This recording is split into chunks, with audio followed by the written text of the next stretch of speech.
ओम नमो भगवते वासुदेवाय। पंचमोऽध्याय। श्रीशुकवाच। शुण हे कुरुनुपवर गंगार तीरे से विदुर। से गंगा तीरे उपवन दृढ़ निश्चल योगा ध्यान। अगाध बोध साधे ऋषि वृक्षर तଳେ ସେହୁ ବସି। मैत्रेय नाम ତାହାଙ୍କର ତେଜେ ଉଦୟ କି ଭାସ୍କର। ତାଙ୍କ ସମୀପେ ବେଗେ ଯାଇ ନିମିଷେ ମାତ୍ର ସେହୁ ରହି। ବିଦୁରବାଚ।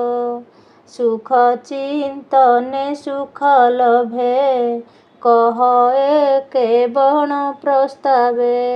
କୃଷ୍ଣ ବିମୁଖ ଯେତେ ନର କର୍ମ ସ୍ୱଭାବେ ତାହାଙ୍କର। କାହିଁ ପାଇବେ ସୁଖ ବାଞ୍ଛା କୁଣ୍ଠିତ କର୍ମ ଗୁରୁ ଦୀକ୍ଷା। କୃଷ୍ଣର ଅନୁଗ୍ରହୀ ଜନେ ଭୂତ ଭବିଷ୍ୟ ବର୍ତ୍ତମାନେ। କୁଶଳ କର୍ମ ଆଚରନ୍ତି କ୍ଷମ କୁଶଳେ ସେ ଭୁଜନ୍ତି। ସୁସାଧୁ ଜନଙ୍କର ସାର କହ ତୁ ସାଧୁଙ୍କ ବିଚାର। ଯେମନ୍ତେ ଧର୍ମକୁ ଆରାଧି ପ୍ରାଣୀ ଲଭନ୍ତି ସର୍ବସିଦ୍ଧି। ସେ ହରି ଥାଇ ଅନୁମତେ ଭକତ ଭାବ ହୃଦ ଗତେ। ନିର୍ମଳ ଚିତ୍ତେ ଜ୍ଞାନ କହେ ଜନ୍ମ ମରଣ ପାପ ଦହେ। ସେ ହରି ନାନା ଅବତାରେ ସଂସାରେ କେତେ କର୍ମ କରେ। ସ୍ୱଭାବେ ତଲକ୍ୟ ଈଶ୍ୱର ବ୍ରହ୍ମା ଶଙ୍କରେ ଅଗୋଚର। ସ୍ୱଭାବେ ଚେଷ୍ଟା ଯାର ନାହିଁ କିମ୍ପାଇଁ ସଂସାର ସର୍ଜଇ। ବ୍ରହ୍ମାଣ୍ଡ କରି ନାନା ମୂର୍ତ୍ତି ଯେ ଜୀବ ଯେମନ୍ତେ ଜିଅନ୍ତି। ଜୀବନ ମଧ୍ୟେ ସୁଖେ ସୋହେ କେବଳ ଆତ୍ମା ସୁଖ ମୋହେ।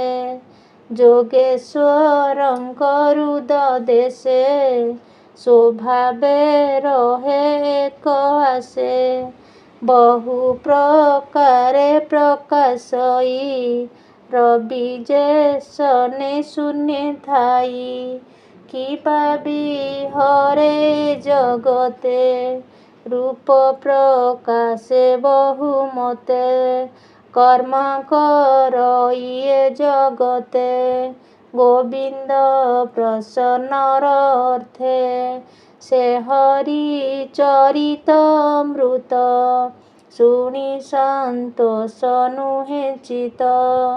ସେ ଆଦି ଲୋକନାଥ ହରି ଯେ ଅବା ତତ୍ତ୍ୱ ଆଶ୍ରେ କରି। ଲୋକ ଆଲୋକ ରକ୍ଷା ପାଳ ଯେ ଅବା ଭୁବନ ମଣ୍ଡଳ। ନାନା ପ୍ରକାରେ ଭେଦ କରି ପ୍ରାଣୀଙ୍କୁ କର୍ମ ସୂତ୍ରେ ଧରି। ସେ ନାରାୟଣ ଆତ୍ମଯୋନି ବିଶ୍ୱ ସର୍ଜଇ ତାହା ଘେନି। ଏକଥା କହ ମୁନି ମୋତେ ସଂସାରୁ ତରିବି କେମନ୍ତେ। ଏକଥା କହ ମୁନି ମୋତେ ସଂସାରୁ ତରିବି ଯେମନ୍ତେ। ଅପରାପର କଥା ଯେତେ ଗୋବିନ୍ଦ ଚରିତ ଯେମନ୍ତେ। ବ୍ୟାସଙ୍କ ମୁଖୁ ଅନୁକ୍ଷଣେ ଶୁଣିଛି ତୃଷିତ ସ୍ମରଣେ। ବ୍ୟାସଙ୍କ ମୁଖୁ ଅନୁକ୍ଷଣେ ଶୁଣିଛି ତୃଷିତ ଶ୍ରବଣେ। ଅଳପ ସୁଖ ଜାଲକ୍ଷଣ ସେ କାହିଁ ହରିବ ମୋ ମନ। କୃଷ୍ଣ ଚରିତ ତୀର୍ଥ ପଦ, ହରଇ ବିଷୟା ବିଷାଦ। ସକଳ ପୁଛେ ମୁନି ଗଣେ, ଯାର ଚରିତ ଅନୁକ୍ଷଣେ। ସ୍ତୁତି କରନ୍ତି ଆତ୍ମଭାବେ, କେବଳ ଆତ୍ମଜ୍ଞାନ ଲୋଭେ। ସେ କଥା ପଶି କର୍ଣ୍ଣ ଦ୍ୱାରେ, ଯେ କର୍ମ ଗୃହ ବନ୍ଧେ ଥାଇ।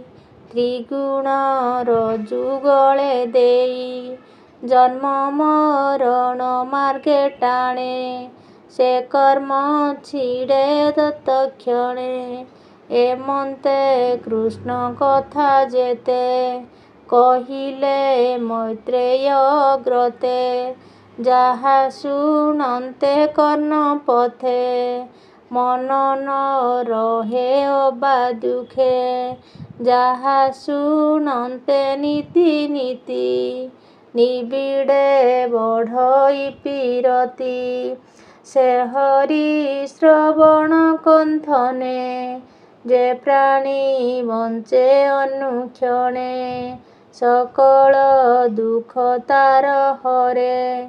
ରବି ଯେ ଶନେ ଅନ୍ଧକାରେ, ଯେ ହରି କନ୍ଥନେ ବିମୁଖ। ତାର ଜୀବନ ବ୍ୟର୍ଥ ଦେଖ, ତାହାର ମଙ୍ଗଳ ସ୍ତୁତି। କର୍ଣ୍ଣ ସକାଶ ନାଶ ଯାନ୍ତି, ବିକଳ୍ପ କଳ୍ପ ସୂଚି ଘର। ସକଳ କଥା ମଧ୍ୟେ ସାର, ପୁଷ୍ପର ରସ ମଧୁ ଯେହ୍ନେ। ଉଦ୍ଧରି ମଧୁ କରେ ପାନେ, ଏଣୁ ଗୋବିନ୍ଦ କଥା ଯେତେ। ଆଗମ ନିଗମ ଉକତେ, ଉଦ୍ଧରି କହ ବିପ୍ର ମୋତେ। ଜୀବର ମୋକ୍ଷ ଆତ୍ମତତ୍ତ୍ୱେ, ସୃଷ୍ଟି ପାଳନ ସଂହାରଣେ। ସେ ହରି ଆତ୍ମା ମୋକ୍ଷ ଗଣେ, ନାନା ପ୍ରକାରେ ଶକ୍ତି ଧରେ। ଅଶେଷ ଶରୀରେ ବିହରେ, ଆତ୍ମା ପୁରୁଷ କର୍ମ କରେ। ଆନନ୍ଦେ ସଂସାରେ ବିହରେ, ତାହାର ଗୁଣ କର୍ମ ଯେତେ। ଭୋ ମୁନି କହ ମୋ ଅଗ୍ରତେ, ଏମନ୍ତେ ବିଦୁରର ବାଣୀ। ଆନନ୍ଦେ ମୈତ୍ରେୟ ଶୁଣି, ଏ ଜୀବ ନିସ୍ତରେ ଯେମନ୍ତେ। କହନ୍ତି ବିଦୁର ଗ୍ରତେ। ମୈତ୍ରେୟ ଉବାଚ, ବିଦୁର ସାଧୁ ତୋ ବଚନ।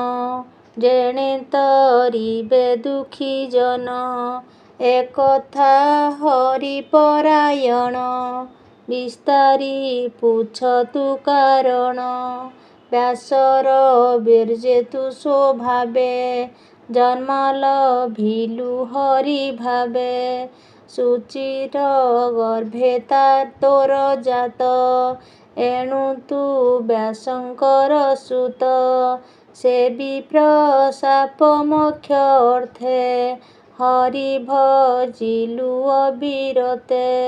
ସେ ହରି ପ୍ରାଣ ତ୍ୟାଗ କାଳେ, ବନେ ପିପଳ ବୃକ୍ଷ ମୂଳେ। ତୋହର ଅର୍ଥେ ମୋତେ ଜ୍ଞାନ, କହିଲେ ଦେବକୀ ନନ୍ଦନ। ସେ ଫଳ ତୋତେ ମୁଁ କହିବି, ଶୁଣନ୍ତା ପ୍ରାଣୀ ନିସ୍ତାରିବି। ସେ ହରି ଯୋଗ ମାୟା ବଳେ, ଲୀଳା ବିହରେ ଶୟଳେ। ବିଶ୍ୱ ସର୍ଜନ କରେ ହରି, ଯେ ରୂପେ ଯେ ବା କର୍ମେ କରି। ସୃଷ୍ଟିର କାଳେ ଭଗବାନ, ଆତ୍ମାକୁ ଆତ୍ମା ରୂପେ ଧ୍ୟାନ। କରିଣ ଦେଖେ ଏକ କ୍ଷିତି, ସେ ପୁଣି ଆତ୍ମଜ୍ଞାନେ ଥାନ୍ତି। ବିଷୟ ଶକ୍ତି ତାର ଦେହେ, ରହଇ ଆତ୍ମଜ୍ଞାନ ମୋହେ। ବିଶେଷ ଶକ୍ତି ତାର ଦେହେ, ରହଇ ଆତ୍ମଜ୍ଞାନ ମୋହେ। ସେ ଶକ୍ତି ବଳେ ଜ୍ଞାନ ସ୍ମରି ତକ୍ଷଣେ ମାୟା ରୂପ ଧରି। ସତ ଅସତ ଆତ୍ମରାଜାର ଯେ ଭାବେ ସ୍ଥିତି ଏ ସଂସାର। ସେ ମାୟା ବଳେ ବିଧି ରୂପେ ତ୍ରିଗୁଣ ମାୟା ଗୁଣ ସୁଖେ। ପୁରୁଷ ରୂପେ ବୀର୍ଯ୍ୟେ ଥାଇ ସେ ବୀର୍ଯ୍ୟେ ସୁଖେ ପ୍ରକାଶଇ। ଅବ୍ୟକ୍ତ ବଳେ କାଳ ବଳ ମହତ ହୃଦୟ ନିଶ୍ଚଳ। ସେ ଦିବ୍ୟ ଗୁଣ କାଳ ଅଂଶ ଅନ୍ଧାରେ ଯେହ୍ନେ ରବି ଦୃଶ୍ୟ। ଆତ୍ମାର ଆତ୍ମା ଜ୍ଞାନ ବଳେ ଲହରୀ ଯେହ୍ନେ ସିନ୍ଧୁ ଜଳେ। ସେ ପୁଣି ଈଶ୍ୱରର ଇଚ୍ଛା ତହୁଁ ଉପୁଜେ ସୃଷ୍ଟି ଦୀକ୍ଷା।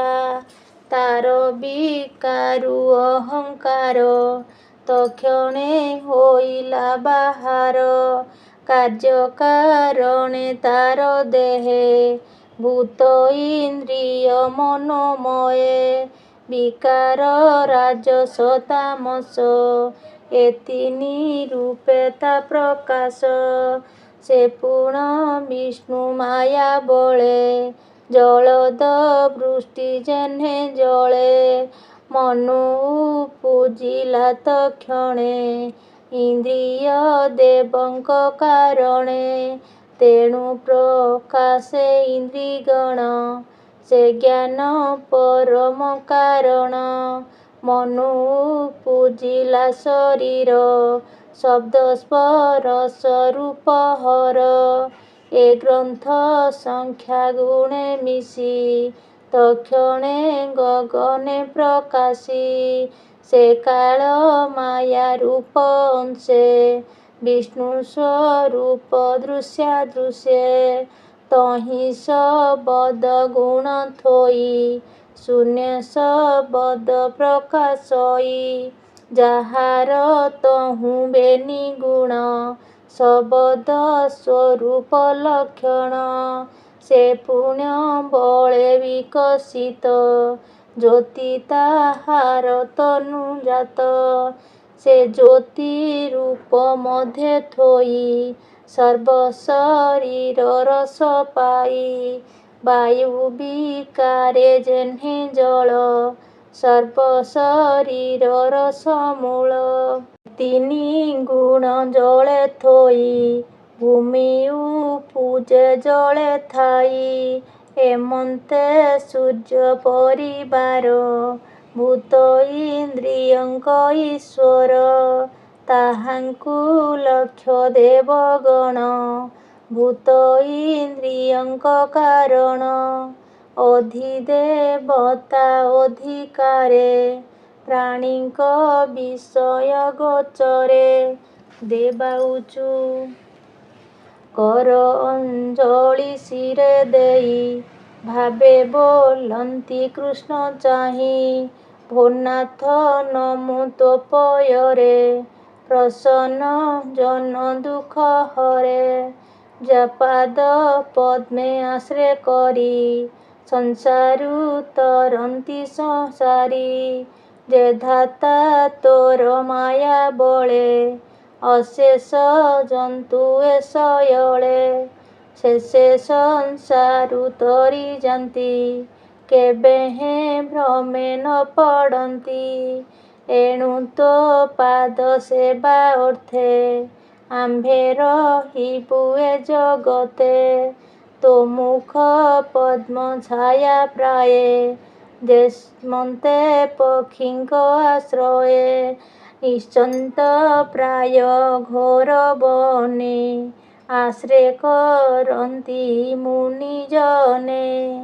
ସେ ମୁନି ମାନଙ୍କ ଚରଣେ ସମ୍ପୂର୍ଣ୍ଣ ଧର୍ମ ରକ୍ଷଣେ। ସେ ପାଦ ଧୋଇ ତୀର୍ଥ ଜଳେ ସ୍ୱଭାବେ ପିଅନ୍ତି ନିଶ୍ଚଳେ।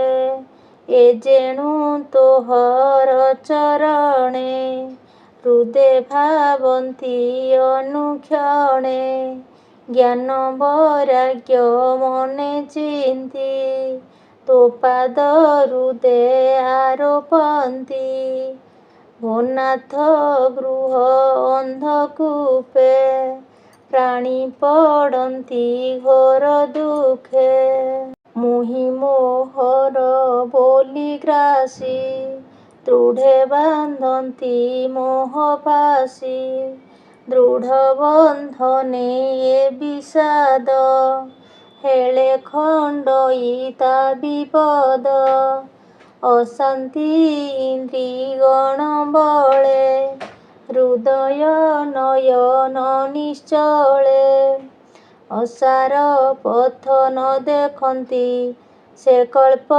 ସମ୍ବାଦ ବିଭୂତି ତୋ କଥା ସୁଧାର ସୋପାନ ପ୍ରବୋଧ ଭକ୍ତି ବିଦ୍ୟମାନ ବୈରାଗ୍ୟ ଶାନ୍ତି ନ ମଣନ୍ତି ବୈରାଗ୍ୟ ଶାନ୍ତି ଯେ ମଣନ୍ତି ନିର୍ଭୟେ ବିଷ୍ଣୁ ଏକା ଥାନ୍ତି ଅପରେ ଯେତେ ମୁନି କୂଳେ ଆତ୍ମା ବିଯୋଗେ ସ୍ନେହ ମେଳେ ତୋର ପ୍ରକୃତି ମୁକୁତରି ତୋ ପାଦ କମଳ ଆବରି ତୋର ସେବାରେ ଶ୍ରମ ତୁଟେ ଅଶେଷ ମାୟା ବନ୍ଧ ଫିଟେ ଲୋକ ସର୍ଜିବା ଅର୍ଥେ ତୁହି ଆତ୍ମାକୁ ଆପଣେ ଭିଆଇ ତ୍ରିଗୁଣ ଆତ୍ମା ବୋଧ ଦେଇ ଆତ୍ମାକୁ ସର୍ଜୁନାଥ ତୁହି ଆମ୍ଭେ ବିମୁକ୍ତ ଭାବେ ଥିଲେ ତୋ ପାଦ ଛାଡ଼ିବୁ କି ଭଲେ ଯେମନ୍ତେ ଯଥା କାଳେ ବଳି ତୋ ପାଦେ ଦେଇ ବନମାଳି ଶରଣ ରକ୍ଷଣ ତୋ ଚିତେ ତୋ ପାଦେ ସେବୁ ଅବିରତେ ତୁ କୂଟ ସ୍ଥିତି ଆଦି ହରି ମାୟା ପୁରୁଷ ରୂପ ଧରି ତୋ ଶକ୍ତି ଗୁଣ କର୍ମ ବଳେ ଆସକ୍ତି ଗର୍ଭେ ଯେ ନିଶ୍ଚଳେ ଆମୋଘ ବୀର୍ଯ୍ୟେ ନାମ ଥୋଇ ସୃଷ୍ଟି ସର୍ଜନା କରୁ ତୁହି ତୋହର ତହୁଁ ଆମ୍ଭେ ଜାତ ଶାନ୍ତି ପ୍ରମୁଖ ଜଗନ୍ନାଥ ତୋ ଆଜ୍ଞା ଶିରେ ଘେନି ଭାବେ କହ କି କରିବୁଟି ଏବେ ଆମ୍ଭକୁ ଦିବ୍ୟ ଚକ୍ଷୁ ଦେଇ ତୋର ବ୍ୟାପାରେ ରଖ ନେଇ ଏମନ୍ତ ଦେବଙ୍କ ବଚନ ଶୁଣି ସନ୍ତୋଷ ଭଗବାନ ସେ ହରି ଚରଣେ ବିଶ୍ୱାସ ବଣଇ ଜଗନ୍ନାଥ ଦାସ ଇତି ଶ୍ରୀମଦ୍ଭାଗବତେ ମହାପୁରାଣେ ପାରମହଂସ ସଂହିତାୟା ବୟାସିକା ତୃତୀୟ ସ୍କନ୍ଧେ ବିଦୁର ମୈତ୍ରେୟ ସମ୍ବାଦେ ଏକାନ୍ତ ଭାବନା ନାମ ପଞ୍ଚମ ଅଧ୍ୟାୟ ଓಂ ନମୋ ଭଗବତେ ବାସୁଦେବାୟ।